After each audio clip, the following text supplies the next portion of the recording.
Fresh, fresh, fresh, yes, I'm fresh. Bad. Who we got in the building, Eric? Oh man, look here. We just went from having my big homie, Pastor T, in the building, because that's my role model. You know, that's what I look for. To the big homie. You know, man, the founder of Big Homie Inc., man. Yes. Timothy Change John. What up, what up, what up, what up? My guy. Oh man, you got it, you got it. Let me tell you something. Let me go and set this straight for the record right now. You know what I'm saying? Because, you know, back in my day, I wasn't a big old fan of gospel rap. Like right now, I ain't gonna, honestly, right now, I don't listen to a lot of it. Like, you gotta really be talking about something. Man, I heard this dude right here spit something.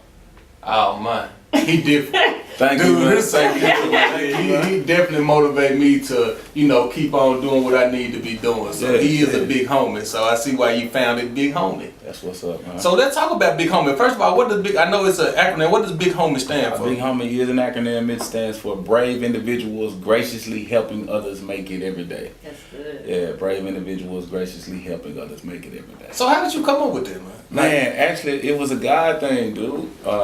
So I had a mentoring position through a nonprofit that I don't care to disclose at the moment. But I was working with some youth, and man, it was active gang members and everything, right? And man, I got to chopping it up with them and conversing with them, and I was like, man, they just want to be a part of something. They just want to be a part of something. So I was like, man, let's create something where we can do something like once a month. I was at a gym, so I was like, okay, bet. I had access to this gym, and I'm like, once a month we're gonna come in this gym, we're gonna eat like kings. Back then it was just, I was only seeking out the interests of young men or whatever, just trying to, you know, because they looked a lot like me. Right. But I was like, once a month we're gonna do this, and I was like, man, I gotta call it something. And I was like, man, look, they want to be a part of something, but the name means everything. So I prayed and prayed and prayed, and man, I got Big Homie. I was like, Big Homie.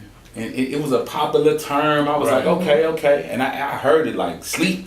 And I like acronyms, so I was like, look, let me see what I can come up with in this acronym. So I worked on it a couple of weeks, man, and there it is. Yeah, there it was. So how does Big Homie help conquer the city? Wow, that's a great question.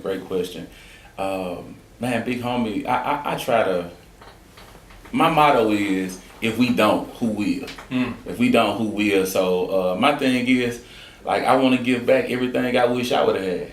And that male affirmation, just like, you can do it. And what I'm learning is, in my new position, I'm at a high school, shout out Sheffield High School, man. It's a real pleasure and an honor to be back there, because I went to school there. I attended Sheffield High School, but I got kicked out. Like, I got kicked out of Sheffield. So to be back on the grounds doing something else with another positive attitude, like it's wonderful. So you mentioned Sheffield High School. So what are you doing right now for the kids at Sheffield High School? Oh wow. Man, One Board is the initiative that I started. It's a chess. So I mean, black kids playing chess is big anyway.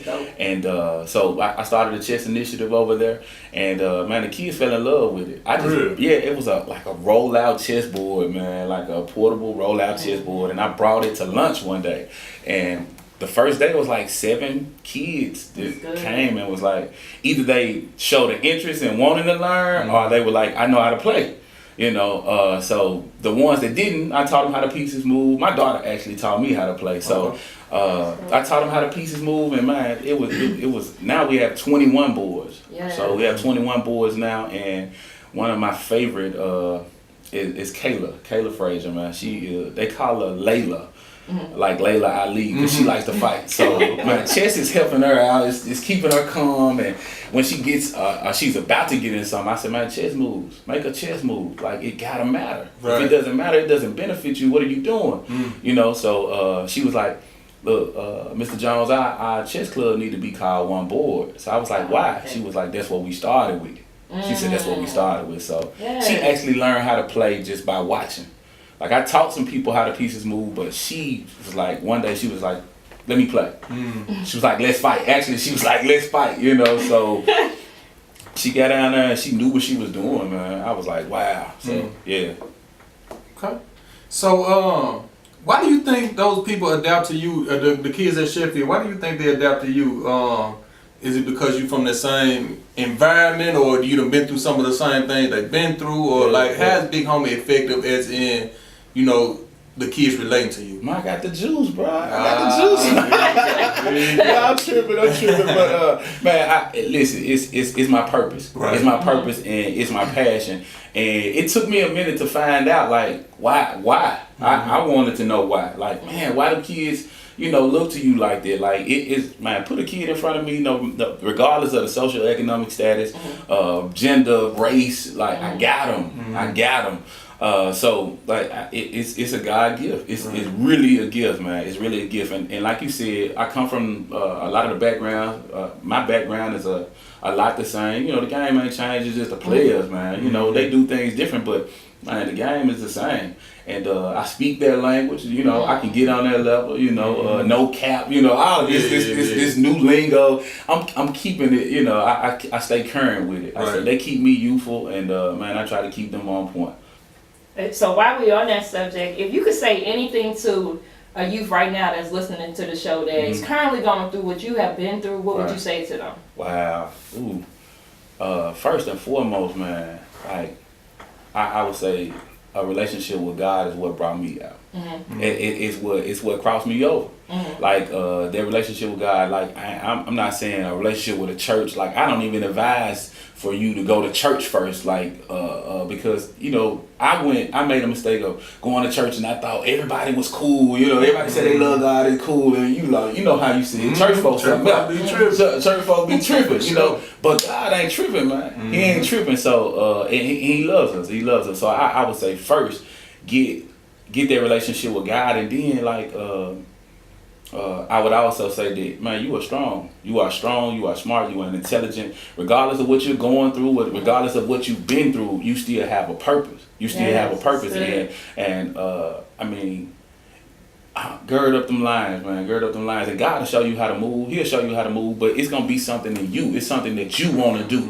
It's something that you want to do. You know, he lives in us. So, like, man, like, whether it's female, be it female or male, and I would also say education. Education is everything. Like, man, y'all know I was playing dodgeball with the feds. You know what I'm saying? I was chunking rocks at the penitentiary. You know what I'm saying? So, like, I seen cars get seized. I seen homes get seized. Bank accounts froze. So all of the material things, like, they can take that from you.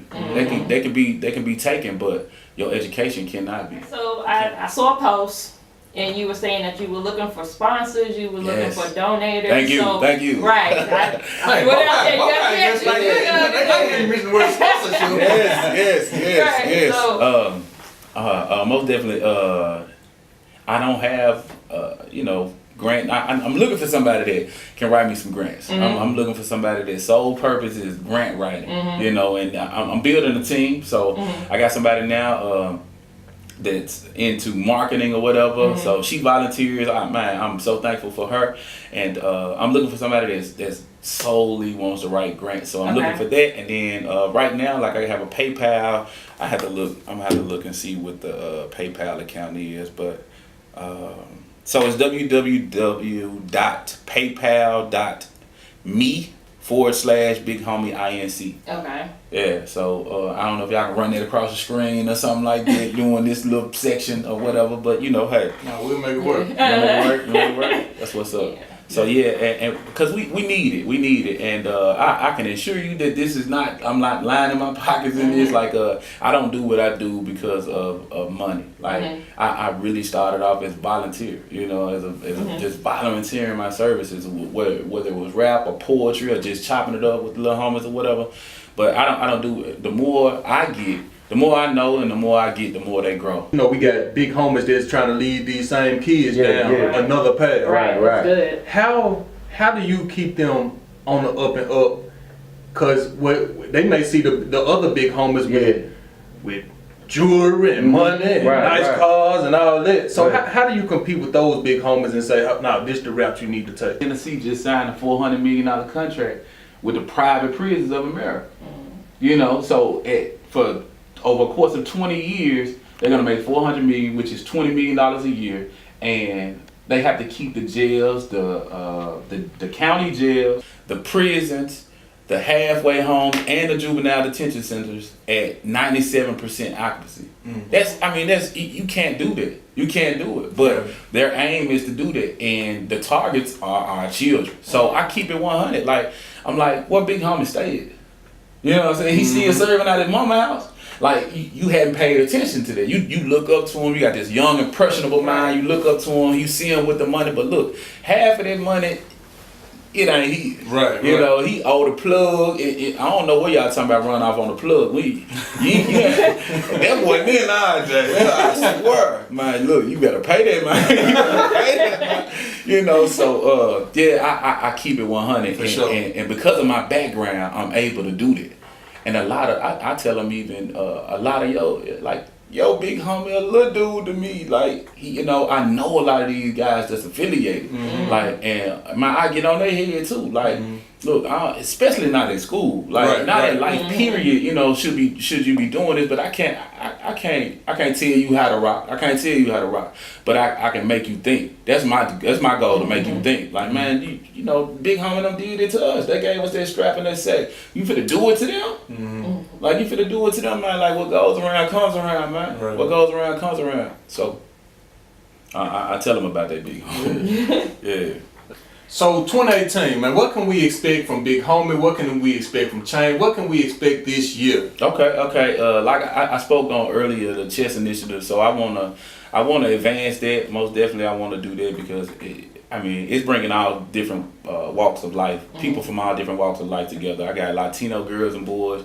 The main demographics is Latino and Black, but it's both male and female. So I want to most definitely gonna continue to push that. Then I'm looking for right now I'm planning a summer program. Okay. I hate to say programs. The programs come and go, but a summer initiative, something to give them, something that they can have to do, and then also the Big Homie Lookout Cookout, which this will be the 6th annual one. Okay. Yeah. So I think I'm gonna do it. Normally it's that last week in May, but I think I'm gonna do it the first week in June. Okay. Yeah, and it's gonna be in Chandler Park. Shout out to the whole Chandler Park advocacy group. I advocated on behalf. I'm happy to say this. Like, no bragging, no toot my own horn, but like I advocated for that park to be changed over in Chandler Park. You came to the last one, no running water. The gazebo looks like the grill. Like, I'm not putting my food on that. Right. The courts were all ripped up, man. You go through there now, and they got a mural out there. Yes. Jamon Bullock, him and his team got together. They got together and did a whole mural. Man, they got a lot of things for the children to do. Good. They redid the courts. They painted them. The goals, like I think the Grizzlies, the Grizzly Association, they went hand in hand. But man, I had the lady almost in tears. And she was like, go to door, and I was like, lady, I ain't going door to door. You know what I'm saying? Like, do our children deserve it? Like, you in the historical district, we're 1 block away from the Stax Museum, and then 1 block away from the oldest HBCU in Memphis, So, like, it's a historical district. It's nothing that inspire or aspire our children to be anything more than what they see on an everyday basis. So, don't we deserve this? So that's good. That's where it's going to take place at. That's Chandler Park again. That's at the corner of Walker and College. Okay. And you said that's the first week of June? The first Saturday in June. Okay. That's what I'm gonna do it. So I'm already planning for that. I want it to be the largest one today. Yeah. Okay. That's what's up, well, man. We definitely appreciate you taking the time now. Thank you. Come through the UnMissed Gifts Radio Show. His jewel, man. I appreciate y'all. Hey, we gonna get in this song. We'll be right back to close this thing on out. Oh yeah.